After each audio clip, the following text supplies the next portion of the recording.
Uchandiuraya iwe muroyiwe. Nai mama kubva kundimongotauraya mama. Uchandiuraya. Mama defendi ndakudze mama. Dzima mota. Imimi neni kuti tidzidzisanika. Pane munhu achacheurana mu respect. Wagara una respect dzima mota. Chawi nacho chi. Isa mota mpacton. Respect hauna, license hauna. Chitupa chacho hauna, passport hauna, chawi nacho chi. Akata kuti ndisaba ne passport ndiani. Usada uchitesta uzviswa. Izvezvi the same thing jamakaita pa passport pangu. Ndopa muri kuita futi pa license. Urikona paine munhera isango rega rega. Usada unditesta too much. Wazviswa. Mwanange wangu ini ndakabara 9 months ndega.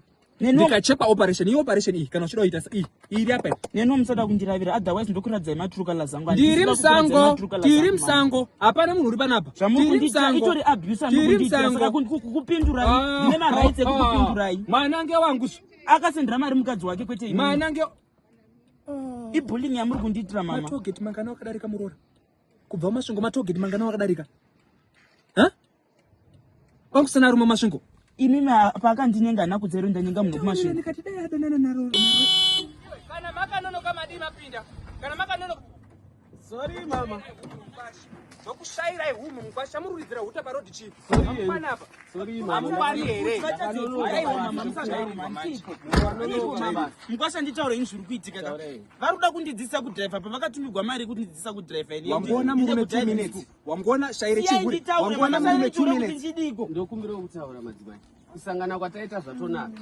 zvazvinoita ndezvekuti ini ndinoshanda kudriving school kuchi driving school inda kuti ndanava murora ukangozvizama izvozvo mukangoenda mese muri kudanana tichita video manje tichita tiri video aiwa musambotya ava vantu ve driving school baby vandinawo panapa imitaura zvangamishitaura rega nditaure mama we are very professional zvekuti musambotya kuti makoto enyu anotorwa we are very professional we are very patient ende maleseni edu akachaiwa inde munowanikwa kuti tinowanikwa pazengeza 2 apa kana kwamakona apana kamera ndodzikisa imi chipeveitinda vati vasi unoita nechepape pacho tinoitira pazengeza 2 paseri pete 1 building pamakoni tiripo zvekare ngatichiperekedzana tiende kumaofisi alright makoti chienda pasteering chirega kundibata mama wanozofunga siri aiwa mama apana muchitevera kutuka munotevera